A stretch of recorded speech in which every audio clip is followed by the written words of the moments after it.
morning. Welcome to teaching learning session of sociology. In this series, we are discussing about Indian sociologist. And today we'll discuss Drujyoti Prasad Mukherjee, one of the eminent Indian sociologists.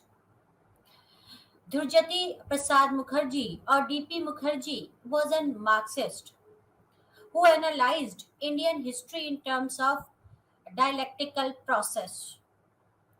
We discussed about the dialectical process of Marx. He borrowed the dialectical process from Hegel. So D.P. Mukherjee analyzed the Indian history in terms of dialectical process in terms of tradition and modernity, colonialism and nationalism, individualism and collectivism could be seen as dialectically interacting with each other. Durjati Prasad Mukherjee was born in 1894 in a middle class Brahmin family of Bengal. It was during this period that the literary influence of Rabindranath Tagore, Bankim Chandra, and Sarat Chandra Chatterjee was at its peak. There was a renaissance of Bengali literature at this time, and he was influenced by Rabindranath Tagore, Bankim Chandra, and the Sharat Chandra Chatterjee. D.P. Mukherjee did his graduation from Bengal. He was a student of history, which included economics. Then he took degree in economics. But he didn't confine to the boundaries of a particular discipline. He started with history and he took his degree, completed his degree in economics, but he didn't confine to a boundaries of a particular subject or a particular discipline. It was perhaps for this reason that he became a sociologist. As sociology is most comprehensive social science, he attained not only the national but international fame as a sociologist. In 1922, D.P. Mukherjee joined the Lucknow University as a lecturer in economics and sociology. He always thought the idea of Karl Marx were relevant in India when adapted to the condition of Indian history and tradition. He always emphasized the study of social process and social movement. According to him, social processes and social movements are very important. Social processes and social movements plays an important role. And according to D.P. Mukherjee, we can uh, the ideas of Karl Marx are relevant to the to Indian scenario. He was born in golden age of criticism and reflected this age in the true senses in his own work. To every subject, he brought critical criteria from as many fields as possible. He criticized many fields. It was the era of criticism. He had the faculty of looking at the problem from a new angle. He was an art critic, he was music critic, drama critic, and a critic of life. Even he criticized the life. In him, we find the blend of Anglo Bengali culture.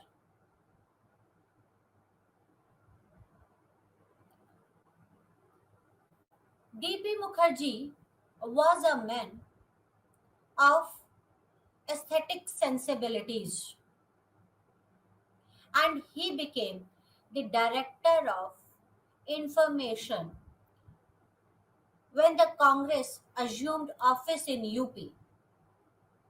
His influence brought the spirit of intellectual approach to public relations.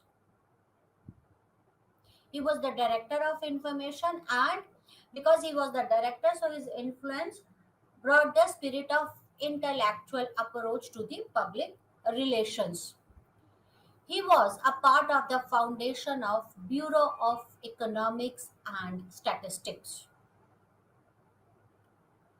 He returned in 1939 to the Lucknow University, where he joined as a lecturer when Congress relinquished office on the war issues at the beginning of Second World War.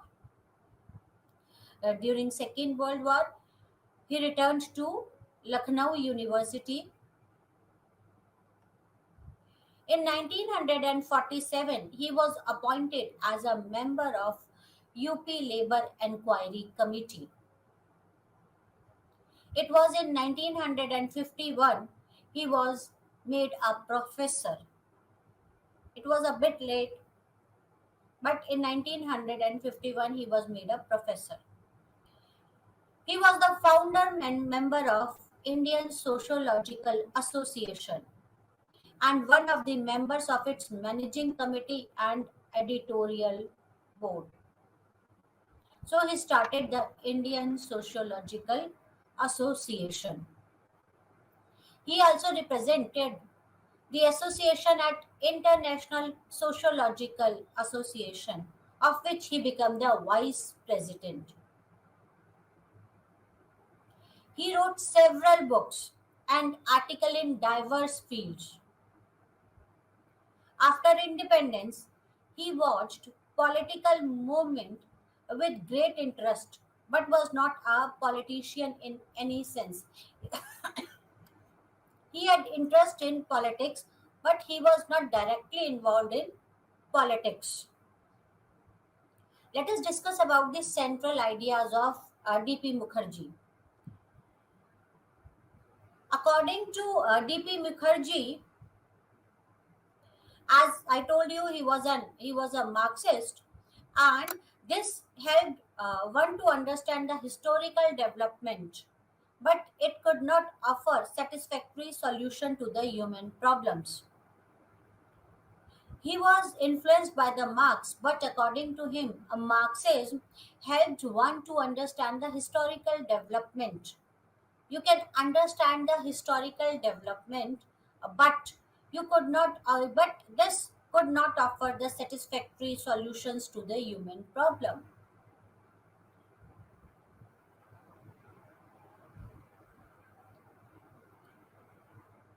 That solution was to be found in the regeneration and reinterpretation of India's national culture. According to him, one can find the solutions of the human problem by regenerating and reinterpretation of India's national culture. He was opposed to the positivism of modern social sciences, which reduced individuals into biological or psychological units. We discussed about the positivism in our previous lectures. He was against positivism because, according to him, this positivism reduced the individual into biological units. The industrial culture of West had turned the individual into self-seeking agents. The society in the West had become ethnocentric.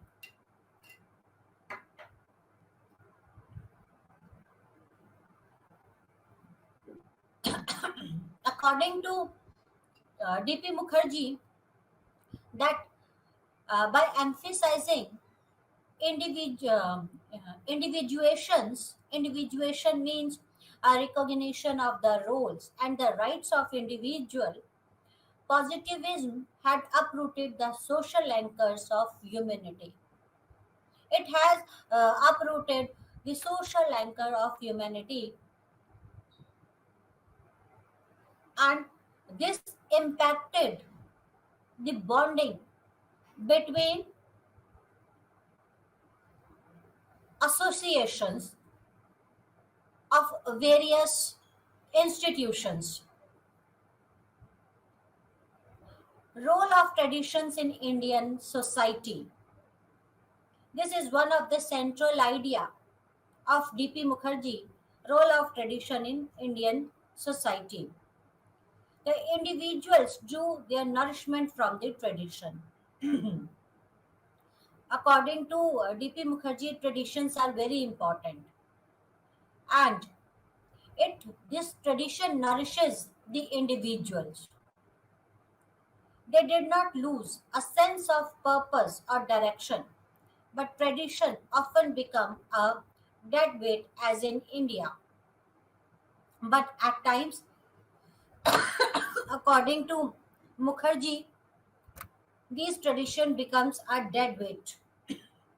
Although traditions are very important, and these tradition nourishes the individual.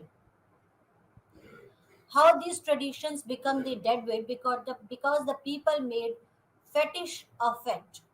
That is, they idealized it and worshipped it. Traditions are important, but when people start idealizing and um, worshipping the tradition, then these traditions becomes the dead weight.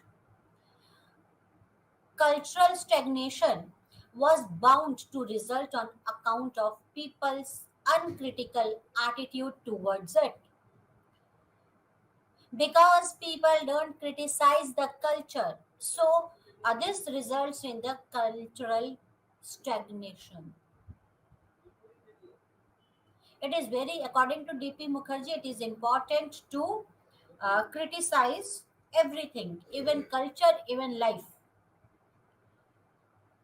Individuation must also be encouraged. The individual can recreate culture by infusing it with new vigor. The way individual is to be neither totally free nor unfree. According to D.P. Mukherjee, individuation is important, but there should be a control. That individual should neither be totally free nor unfree.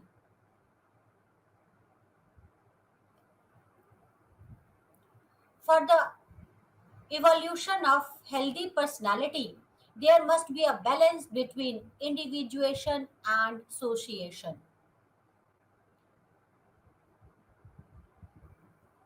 There must be a balance, according to D.P. Mukherjee, there must be a balance between the individualism and the socialism. Individuals should neither be totally free nor be bounded or unfree. Should be able to manage the balance or maintain the balance between association and individuation. What is association? It is the bond of the individual with society. Individual should think about the society, should bonded with the society, and there must be a balance between the individualism and the association, according to D.P. Mukherjee. Individuals' freedom must not be an anarchy, but a creative expression of the tradition. Individualism is very important. Individual freedom is very important, but it should not be an anarchy. It must be a creative expression of the tradition. Next central idea is integrated development of personality. According to D.P. Mukherjee, personality of an individual matters a lot, and there must be an integrated development of a personality. Mukherjee did not commend to Indians the positivistic construction of personality. The Western personality made a fetish of achievements. Science and technology had been harnessed to great improvement in the living condition of masses. Because of development in science and technology, it improved the living conditions of the human being.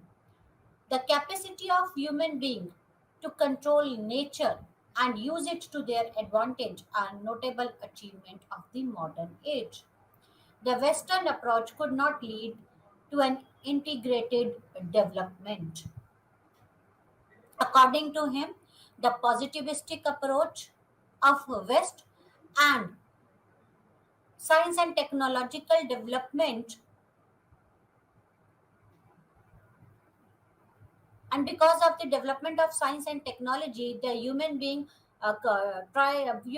tries to control the nature.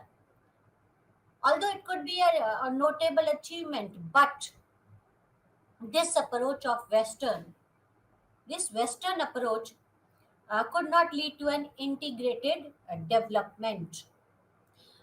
According to D.P. Mukherjee, for an integrated development of personality, there was need for a balance between the technological development and human freedom.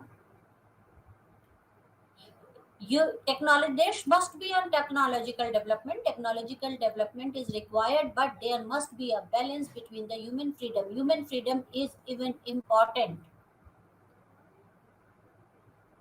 There should be a balance between the technological development and human freedom, because both aspects are very important according to Mukherjee and required for the integrated development of the personality. Even a socialist society such as Soviet Russia had failed to evolve a balanced personality. There, the individual had been dominated by the state or the political party. According to D.P. Mukherjee, West failed to evolve a balanced personality. Even the Soviet Russia, it was a socialist society. In fact, it is a socialist society, but even this Soviet Russia failed to evolve a balanced personality. D.P. Mukherjee's dialectism was rooted in humanism, which cut across narrow ethnic or national consideration. In the West, the individual had become either aggressive or docile. Because of positivism, because of development, and because of other development in the West, according to D.P. Mukherjee, that in West the individuals had become either aggressive or docile. But the dialectism of Mukherjee was rooted in humanism, and it cut across narrow ethnic or national consideration. The Western progress was devoid of humanism. There was no humanism. The Renaissance and the Industrial Revolution had freed individual from the grip of stagnant mentally tradition, but at the same time reduced the humanist content of progress. Because of the industrial development, because of the industrial revolution and the Renaissance, this impacted the Western society a lot. These things have been development of the Western society, but this reduced the humanist content of the progress. The modern nationalism is essentially nurtured in the positivistic aspect of the West. It could not be an appropriate model for India. In West, positivistic aspect nurtured the modern nationalism. But in India, this could not be an appropriate model according to D.P. Mukherjee. India's middle classes were a product of Western impact in India, and they were uprooted from their own indigenous tradition. Because of the industrial revolution, this industrial revolution has given rise to middle classes in India or everywhere. It has given rise to the middle classes.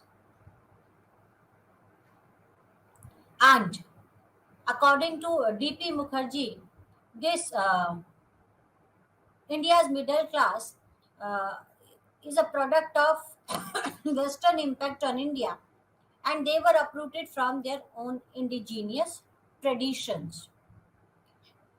These middle class had lost contact with the masses.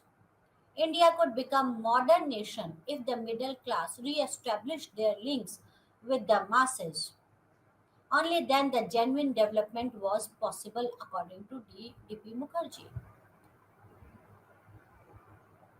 For D.P. Mukherjee, growth was a mere quantitative achievement. Development was a qualitative term denoting to the value-based process. According to Mukherjee, the quantitative achievements you cannot call the quantitative achievement as a growth. It is not a mere quantitative development or the quantitative achievements. You cannot consider them as a growth, but the qualitative development, that is the value based progress, is actually a progress or a growth according to D.P. Mukherjee. Qualitative approach or qualitative development, that is the value based progress, is important than the quantitative achievements. Another central idea is unity in diversity. D.P. Mukherjee was involved in depicting Hindu Muslim relations. He tried to understand the relationship between the Hindus and Muslims. His search for truth led him to discover humanistic and spiritual unity in diversities of Indian culture. Although there are diversities in Indian culture, diversity on the basis of religion, on the basis of language, on the basis of clothes, but there is a humanistic and spiritual unity.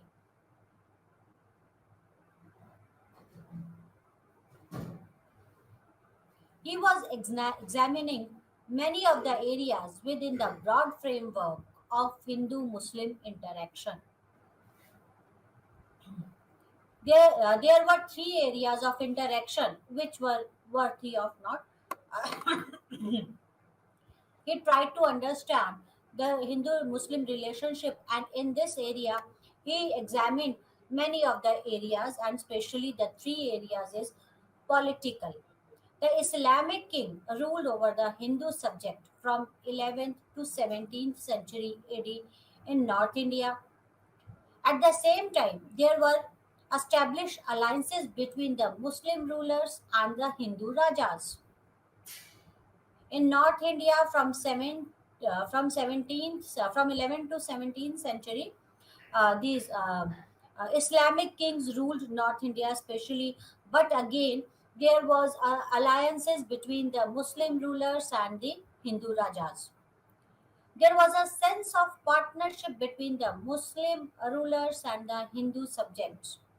This was more evident during the Mughal rule.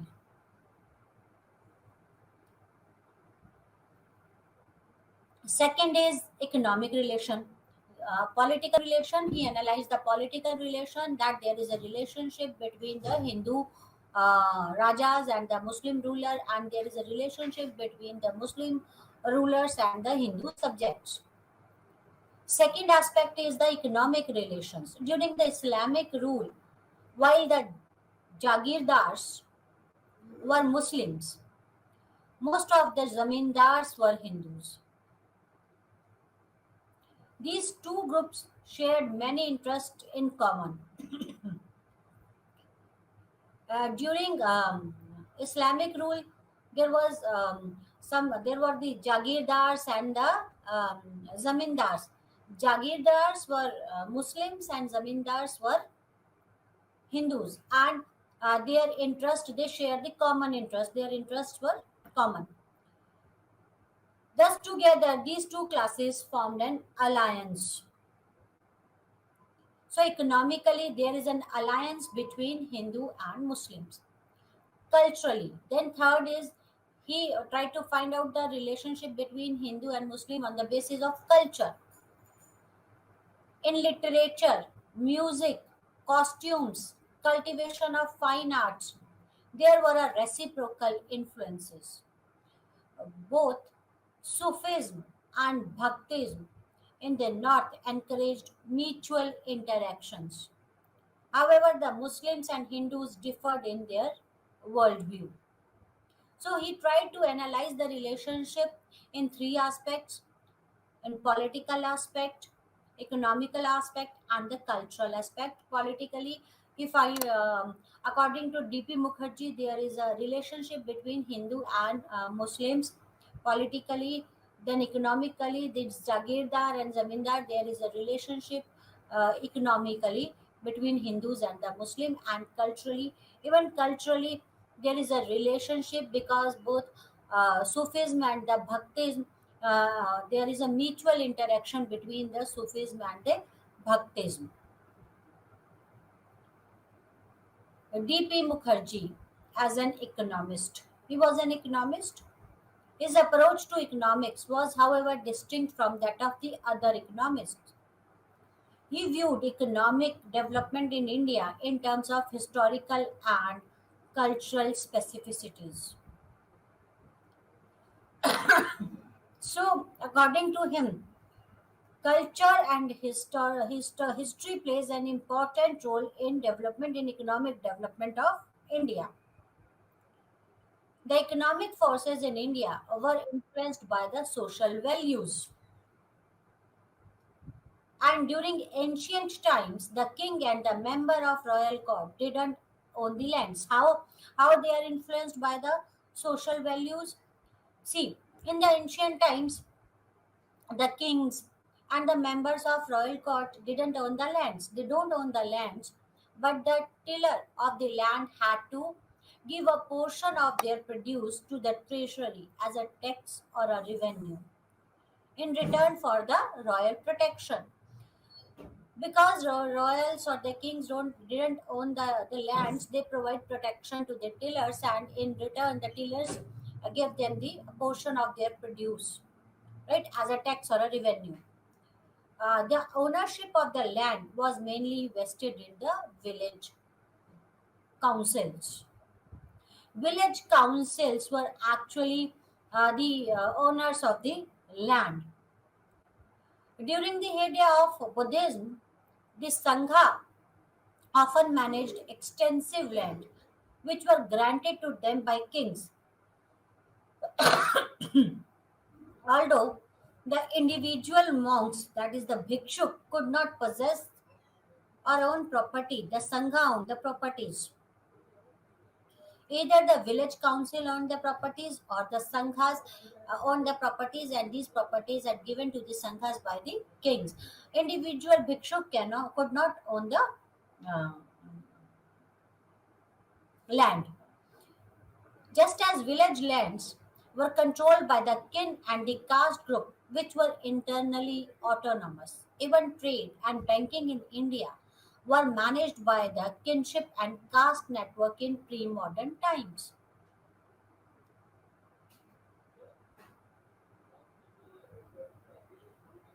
Commercial banking was also controlled by the castes because caste plays an important role in India. So actually, these uh, financial issues were managed by the caste and the in pre-modern, especially in pre-modern India, right?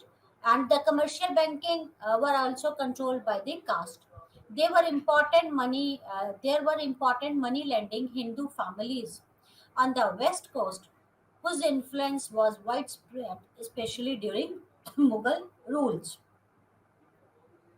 Mukherjee did not treat the merchant as a mere parasite. On the contrary, he regarded them as those who established a trade network between the urban center and the rural hinterland.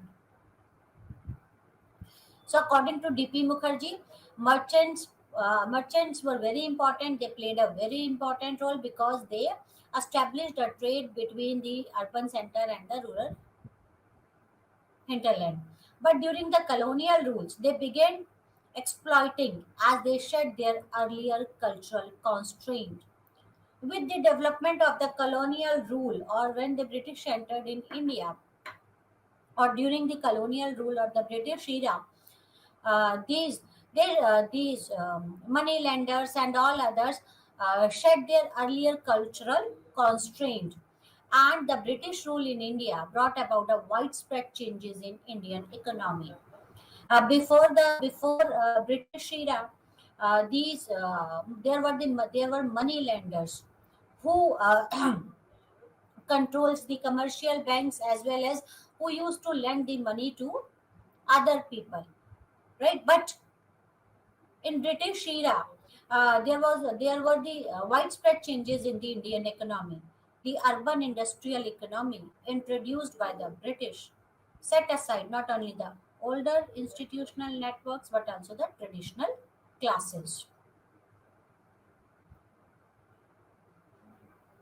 In the new setup, the educated middle classes of Indian urban centers become the focal point of the society.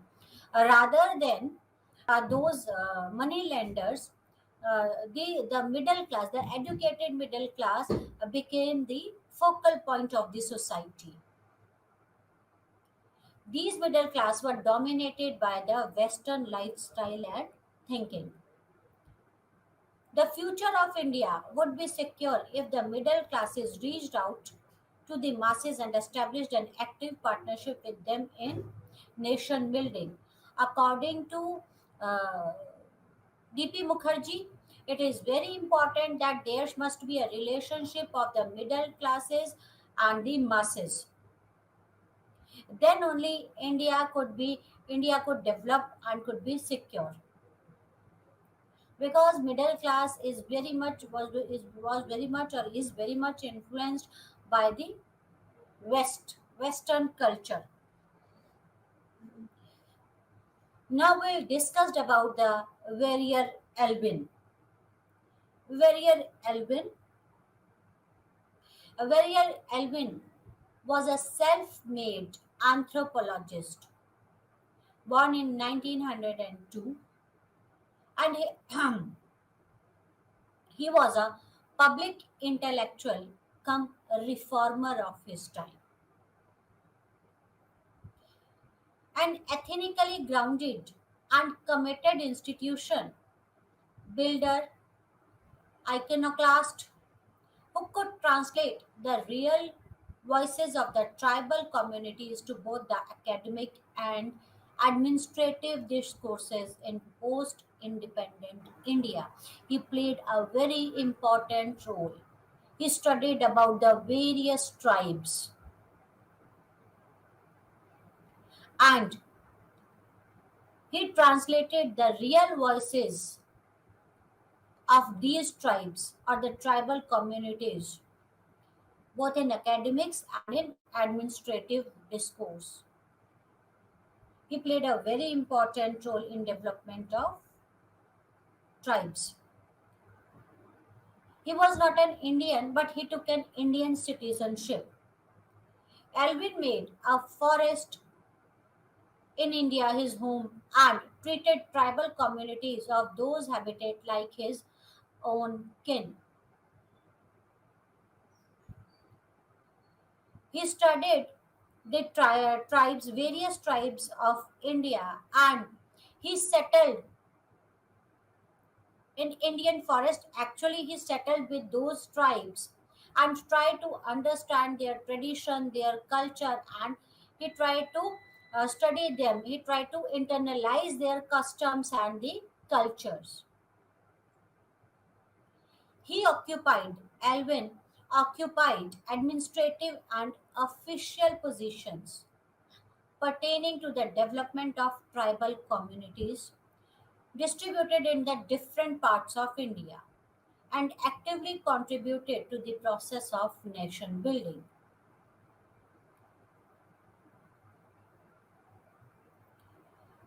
Harry Warrior Holman Elwin was a son of Anglican bishop. Elwin went up to Merton. He went to Oxford University. Elwin was ordained an Anglican priest at Oxford. He came to India as a missionary to join an Anglican audience Pune. He was sent to India as a missionary. He wanted to become a monk, but before he could do that, Alvin was attracted by Gandhi and got involved with the struggle for independence in India. He was sent to India as a missionary and he always wanted to be a monk. But he came in contact with Gandhi and he got influenced with Gandhi and got involved with the struggle for independence in India. Over a period of time, his closeness with Gandhi grew. On one occasion, Gandhi told him that he would take Alvin as his son. Alvin stayed in Gandhi's ashram for about 4 years and got associated with his various projects and mission. After those years of working together, he parted away from Gandhi on different issues of dissociation, except that India's right to freedom from the colonial rule. There were certain uh, reasons for disassociation between the Gandhi and the Alvin, but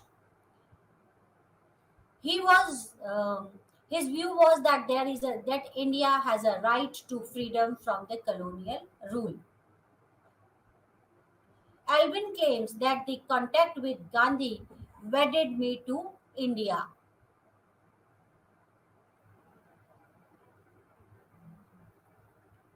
Alvin's participation in political activities in India was viewed seriously by the church superior in his own country because he was sent as a missionary.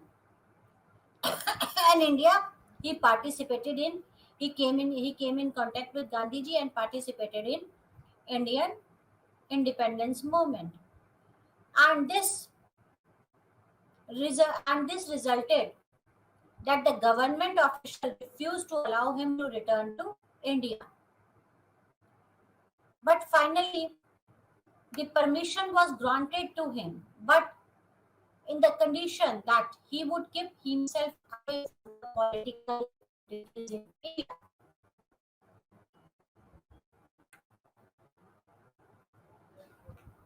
Choosing to be with the tribal communities, Alvin was in a way refusing his own Christian past and forging a new idea of freedom outside the contour of European modernity.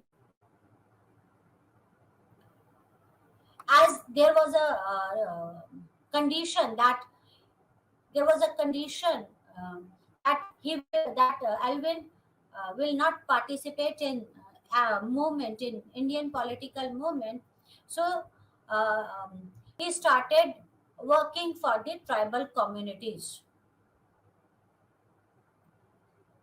and for him, living amongst the tribal people of the forest was an individual form of freedom that had its antecedents in the pre modern and the pre capitalist way of life.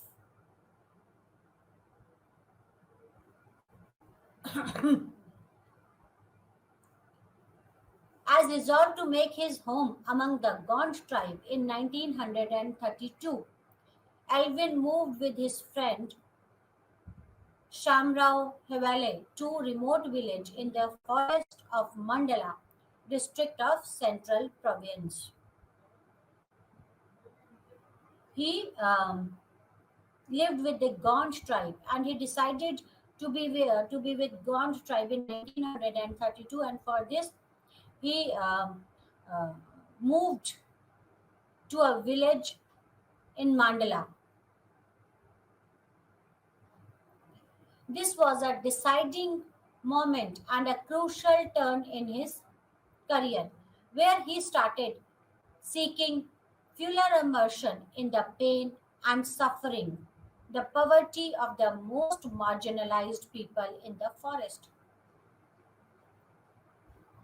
When he decided to live with the tribal people, this was a turning point. There he experienced the poverty, their pain.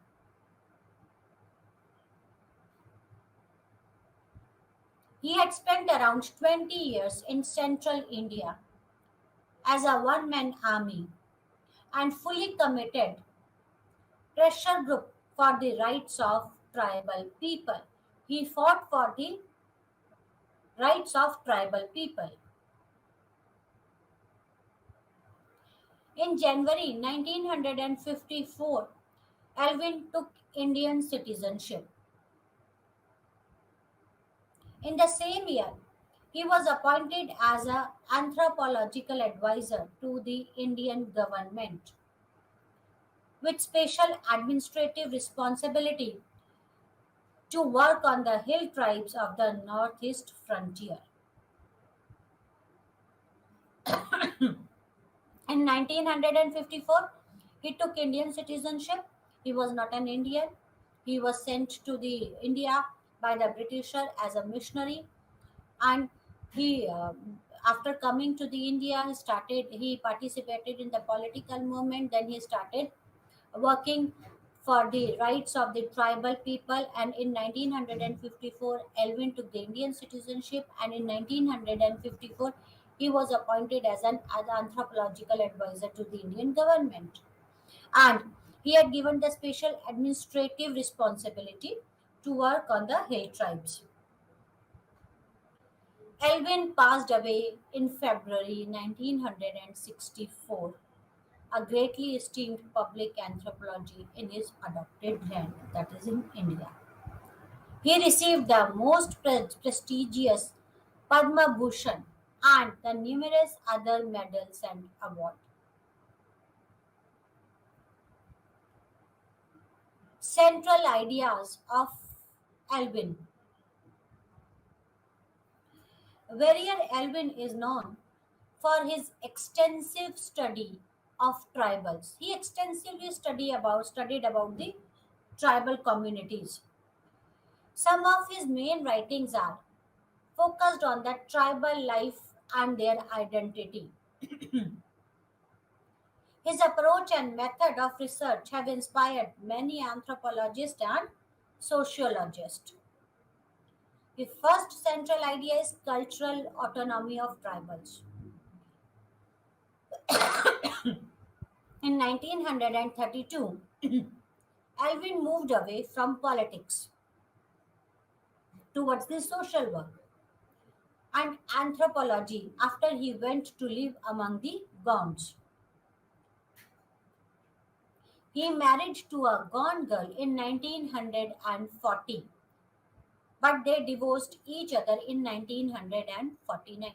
To understand their culture, to internalize their culture, he married to a Gond girl in 1940, but in 1949 they divorced each other. Alvin spent a major part of his life among the people he wrote about, the tribal communities in central and the northeast India. He extensively wrote about the central and the northeast tribal communities. His first ethnographies on the Bagya and the Agaria dealt with his own neighborhood, since both the communities were closely connected to the Mandala Gonds.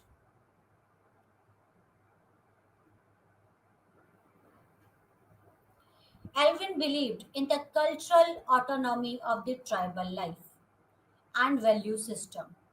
According to him, there should be an autonomy, a cultural autonomy and value system. There should be a autonomy for their culture and the value system, which is a unique civilizational order according to its own terms and references. Alvin's first work on ethnography, The Bega, published in 1939, reflected this perspective of the tribal life, which emphasized the unique collective identity. That in tribes there is a unique collective identity. And he described this perspective in his book The Beggar. This work was a massive monograph about a tribe whose economy was being ruined by the expropriation of their natural resources and livelihood by the state. State ruined the economy of the tribes, and because of this, these tribes had been forced to adopt cultivation which was not preferred by them. He described all these things in his monograph.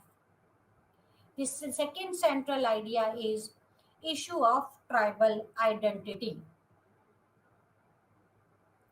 The controversial position that Elvin occupies among the Indian intellectuals and political activists are well known. Some of them severely condemned his work and the standpoint on the tribal question with reference to the identity. However, Elvin could also gather many admirers for his work. Few people criticized his work, especially his standpoint on the tribal question with reference to the identity. That is, when he raised the issue of the tribal identities, few criticized him, but few people admired his work. In 1954, he was deputed to the northeastern region as an advisor on the tribal affair to the government of India. Alvin continued to write and draft policy documents with a view to protect the interest of the tribal communities. He worked a lot from the tribal communities and he had given various suggestions to the government, to the Indian government for the upliftment of the tribal communities. So he drafted the policies, he wrote the documents to protect the interest of the tribal communities. During his tenure in Northeast region, Alvin's two books entitled A Philosophy of Nefa 1957 and A New Deal for a Tribal India in 1963 received wide attention among the reading publics. These two books received a wide attention. That is a philosophy of Nefa, for philosophy for Nefa, published in 1957, and the second is the A New Deal for the Tribal India, published in 1963. The identity of tribal community can be a production from within the community. That is the internal to the group as a self image, or can be an imposition from the outside which is external to a group. So, according to him, the identity of tribal community could be internal or could be external. Internal means within the community, self image, and the external is when the external group imposes the identity. The idea about the tribe that reflect in the names of different tribal communities, as well as the generic terms like aborigines, Adivasis, and the scheduled tribes are some of such propositions either imposed by the outsiders or created by the tribal people themselves. These terms were either imposed by the outsiders or created by the tribes themselves. Identity based movement among the tribal communities in India have been a subject of discussion during the colonial period onwards. These tribal communities fought for their identity.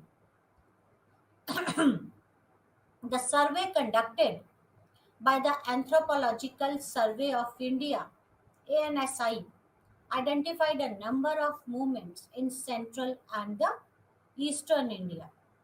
The most important of them being the movement for the formation of Jharkhand state.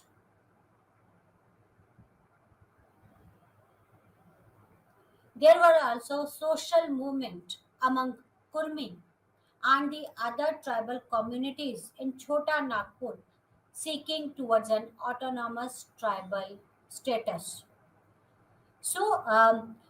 These tribes fought for their identity. There were several movements. They conducted the several movements for their identity. There were also movements in the Western India, such as Bhagat movement among the Bhils, and many agrarian movement among the different tribal groups, as well as political movement for the autonomy.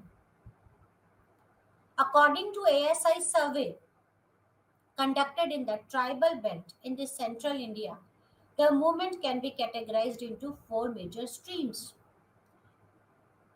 First is movement for political autonomy. Second is agrarian and forest based movement. Third is Sanskritization process. And fourth is cultural movement based on the scripts and language.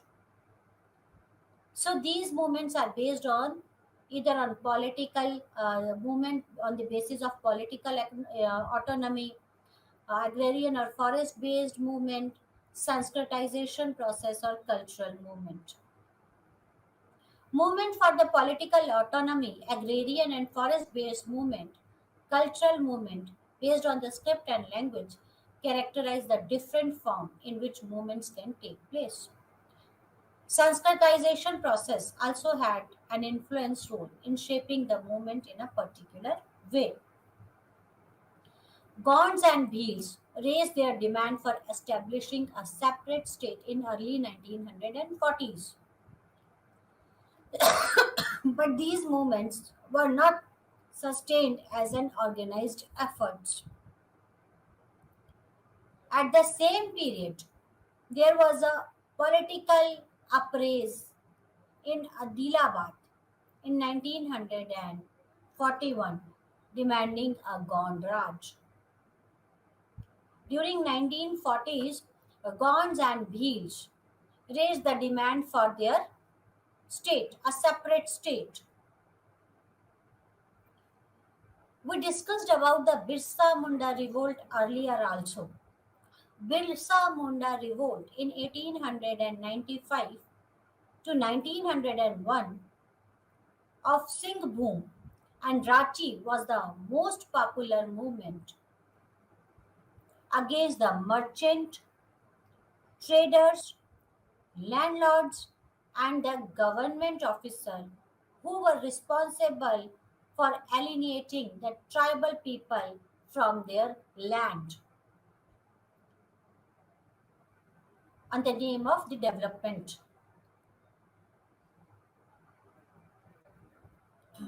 Had increased. How they are responsible? They had increased the rental charges. They forced physical violence, treated them lesser humans, and increased interest on their debts. These issues contributed to a massive revolt under the leadership of Birsa Munda. a revolutionary leader among the community. Birsa Munda revolt against the administration, against merchant, against trader because they treat these tribes because they started treating these tribes inhumanly, and they tried to snatch their lands, their property from these tribes. Munda mobilized people against the British government.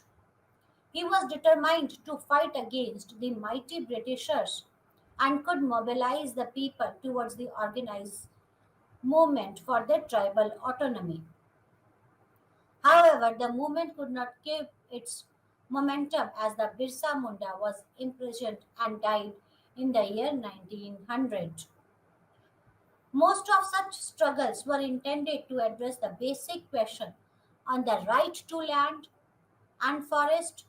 The issue was not separable from the religious, cultural fabric of the people. Majority of struggle addresses the question that is right for the land.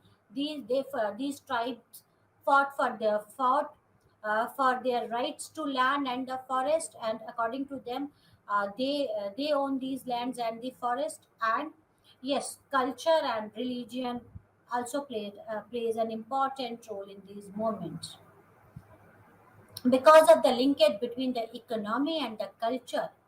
The denial of right to access forest and the land eventually connects the question of community and identity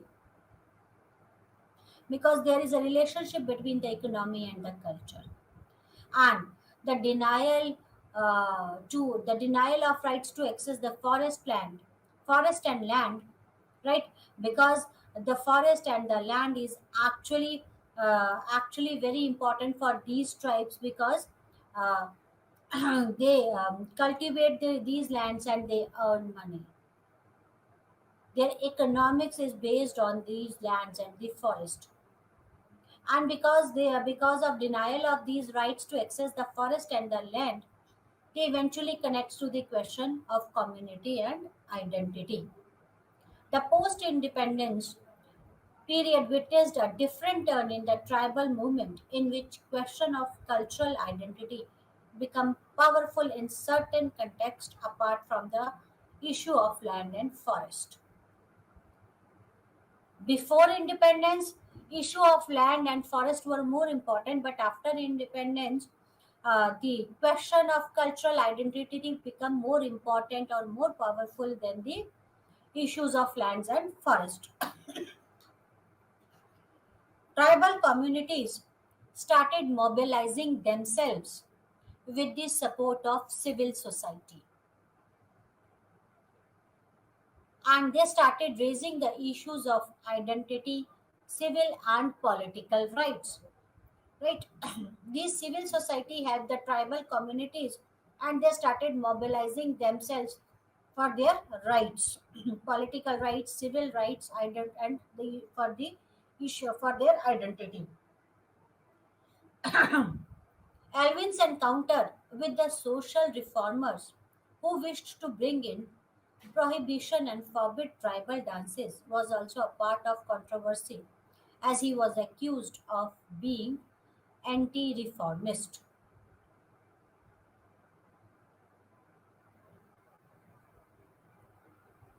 Alvin opposed this move on prohibition by the social reformer. For him, the ethnocentric tendencies cannot be given room in any activity towards the social reform. And the name of social reform, you- these ethnocentric tendencies cannot be given a room.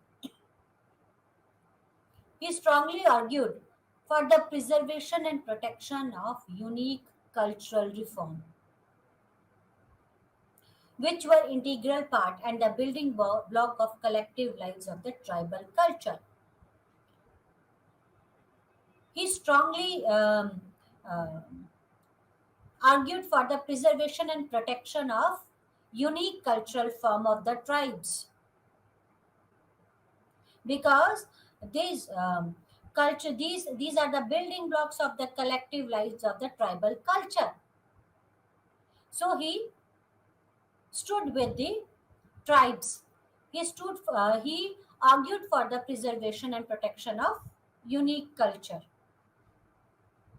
field work, and the methods. Alvin caliber in doing field work is incomparable. He lived for long and sustained duration with the communities that he wrote about, becoming one among them. His attitude towards an aesthetic sense making in his writing made him a literary figure, which overshadowed his identity as an anthropologist. His autobiography, The Tribal World of Warrior Elvin, obtained the most prestigious Sahitya Academy Award for the best book in English. That's all for today. Thank you very much. Namaskar.